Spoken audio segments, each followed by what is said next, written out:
सनी मेडो एक गांव का नाम था और इसमें एक बहुत पुराना दरख्त था, बहुत बड़ा।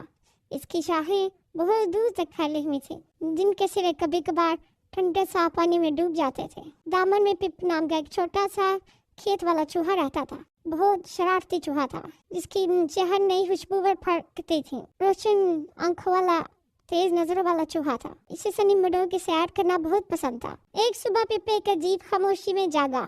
चिड़िया की मामूल की खुशगवार चहचहाहट गायब थी। शाख के दरमियान शहद की मक्खियों की बिन बनाहट साकत थी। यहाँ तक कि ऐसे लग रहा था जैसे हवा भी रुक चुकी है। पिप दरख्त की जड़ों के नीचे आरामदेह से जल्दी से निकला और चारों तरफ देखा। घास का चमकदार सब्ज रंग मध्यम हो चुका था। सुनहरी गुलदाउदी जर्द पीतल की तरह दिखाई दे रहे थे। आसमान जो आमतौर पर एक शानदार नीला होता था, एक सपाट बेरंग वसत सनी मेडो ने अपने रंग खो दिए थे। टिक का दिल डूब गया। अपने रंगों के बगैर सनी मेडो ऐसे लग रहा था जैसे तस्वीरों के बगैर कहानी। पिप ने अपने ऊपर गहरी उदासी तारी होती हुई महसूस की। इसी वक्त दरख्त के ऊपर से एक कालसूर नीचे टपक कर गिरा।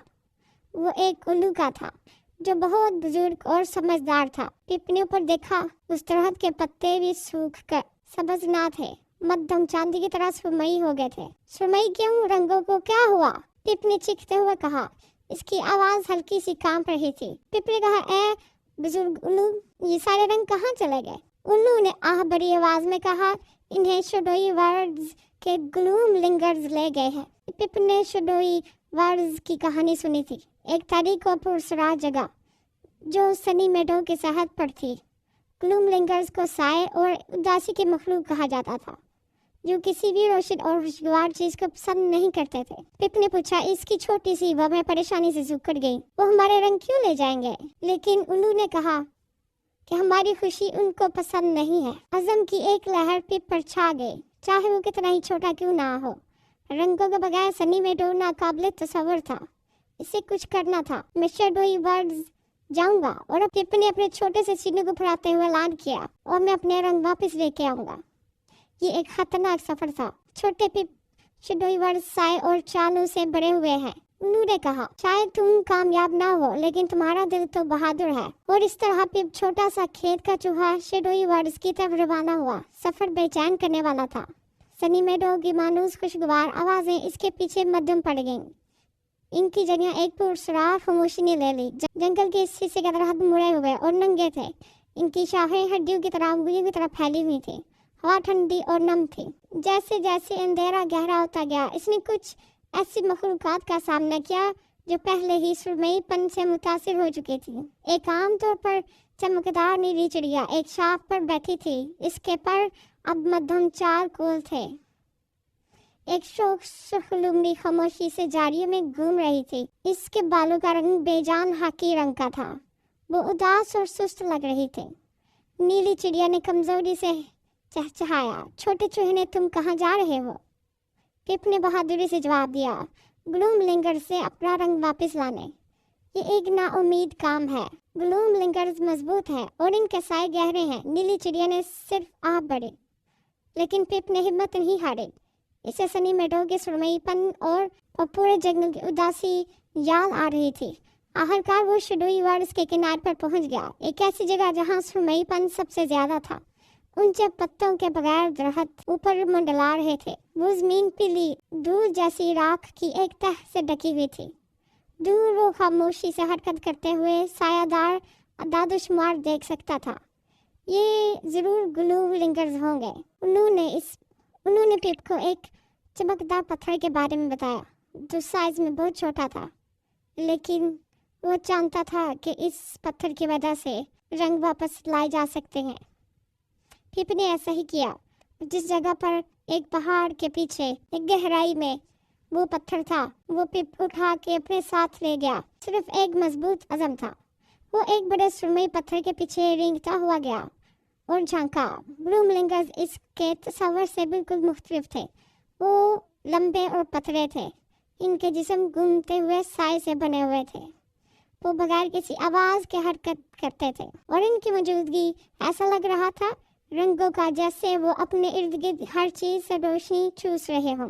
पिप जानता था कि वो ग्लूम लिंगर्स से बराह रास्त नहीं लड़ सकता। वो बहुत बड़े بہت سایہدار تھے۔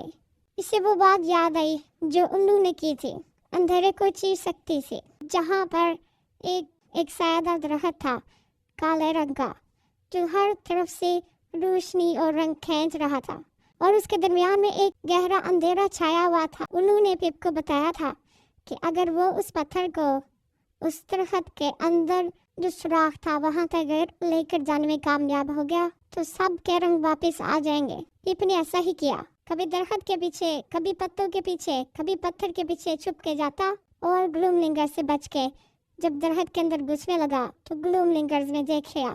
انہوں نے پپ کو پکڑنے کی کوشش کی، مگر پپ بچتے ہوئے جلدی سے اس درخت کے اندر گھس گیا اور اس نے اس جگہ پر وہ پتھر رکھ دیا۔ اور اس کے بعد کیا ہوا، ایک روشنی کا زوردار دھماکہ ہوا، چمک تیز ہوتی گئی، ایک نرم سنہری روشنی سے نکلنے لگی۔ یہ گل داودی کا رنگ تھا۔ گلوم لنگرز غیر متوقع روشنی سے پیچھے ہٹ گئے، ان کا سایہ دار شکلیں پھنکاری اور بل کھائیں۔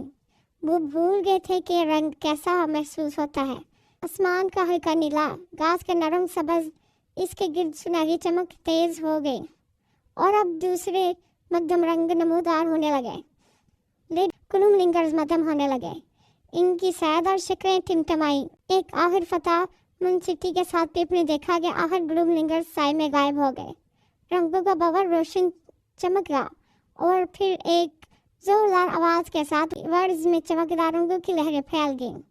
سرمئی پن غائب ہو گیا، اس کی وجہ سے رنگوں کی ایک درختوں میں زمرد کے سبز پتے نکل آئے، دھول بڑی زمین پر ہر تصوراتی رنگ اور آسمان چمکتا ہوا شاندار نیلا ہو گیا۔ پپ نے تھکاوٹ کی ایک لہر اپنے اوپر طاری محسوس کی، لیکن اس کا دل خوشی سے اس نے کر دکھایا تھا، وہ رنگ واپس لے آیا تھا۔ جیسے ہی وہ سنی میڈو کی طرف واپس جا رہا تھا، جن مخلوقات سے وہ پہلے ملا تھا وہ بدل گئی تھیں۔ نیلی چڑیا پر ایک بار پھر چمکدار نیلے رنگ تھے اور خوشگوار سرخ لومڑی کے بال اپنی آتشین رنگت سے چمک رہے تھے۔ الو کے پاس پہنچا تو سنی میڈو واپس آنے والے رنگوں کی گرم چمک، تم ہمارے رنگ واپس لے آئے، الو نے کہا۔ اس کی آواز میں راحت اور تعریف بھری ہوئی تھی۔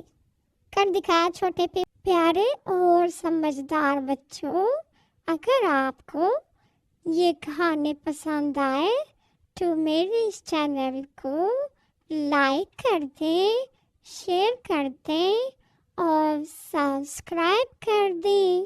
شکریہ۔